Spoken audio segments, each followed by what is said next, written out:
Howdy y'all, you got the Bulldog on the channel. I've been preoccupied for the last few days, so that's why I've been really kind of lax on uploads. I need to slow down anyway. I'm gonna run out of stuff. But I put off putting out this video because I needed to talk to law enforcement to see what I could and could not say. But I've put out a couple TikToks here lately saying how much I hate these. And one of them yesterday saying that if you can't succeed legally, then you're probably too dumb to succeed as a thief. A month ago, we had a break-in here, which was odd to us because the perimeter's locked up. But there was one door that wasn't.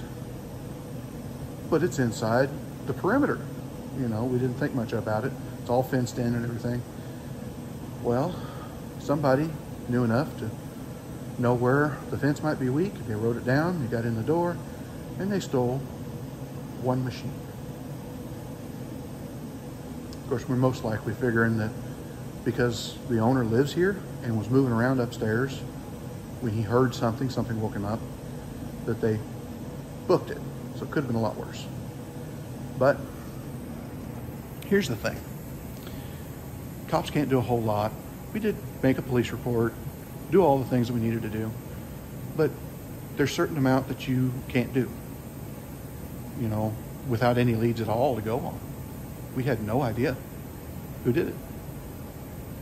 So it kind of died right there. I called our Snap-on man, Brandon Warner, really good guy, up there around southeastern Iowa, northeast Missouri. They cover a lot of area up there.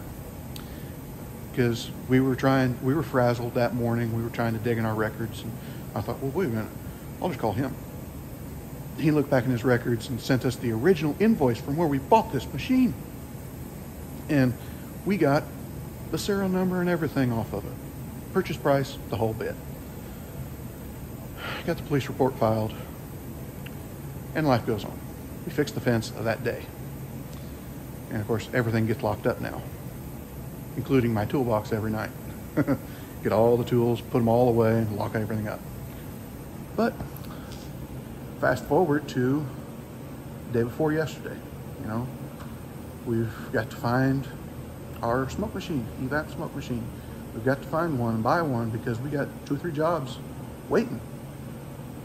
Well, I get a text from Brandon. He says, hey, didn't your machine have that oddball regulator on it? Yeah. When we bought the machine, it included the purchase price of a regulator to put on the tank. But they didn't have one in stock. So we did the redneck thing and Frankensteined one together, a Harbor Freight regulator, and took the low side gauge off of one of our AC gauge sets that we don't use anymore and put on there, and that was our regulator.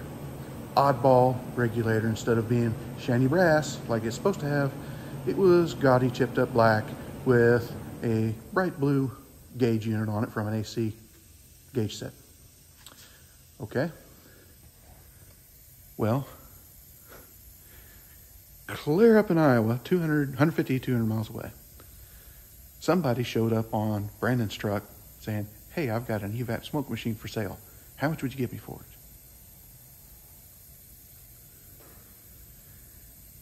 it? And as soon as he saw a picture of it, he knew it was ours because of that oddball regulator.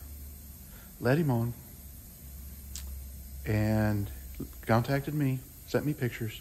I went back into my videos here and got some screenshots of the machine to, yeah, this is definitely our machine. And I sent all that to the deputy that did the police report. And the next morning, called the sheriff's department down there. They showed up here. I presented everything that I had and said, our dealer is willing to set up a meet to buy this machine. he's already offered him to meet him in a town halfway in between and give him this much money for it. Really? And then I showed them everything, and they looked through it. God, that guy's stupid. Well, everything went down yesterday. Of course, they had to call another county because there's another county away. Everybody worked together like they're supposed to. And guess what we got? We got our smoke machine back. Can you believe that?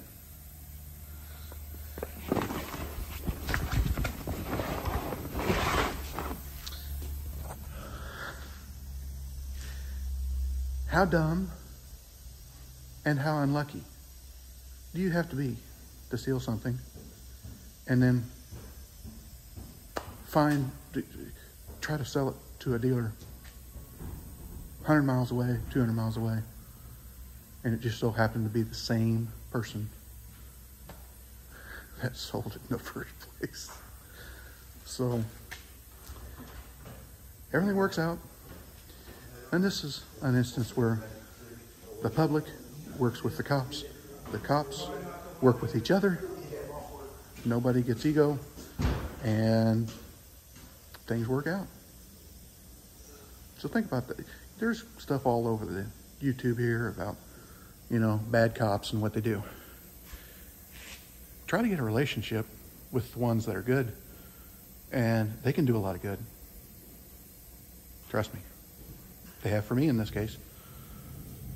I've seen bad. I've experienced bad before. Try not to let that sour you on the ones that are good. And if you're feeling stuck in life at a menial job and you're not making any money,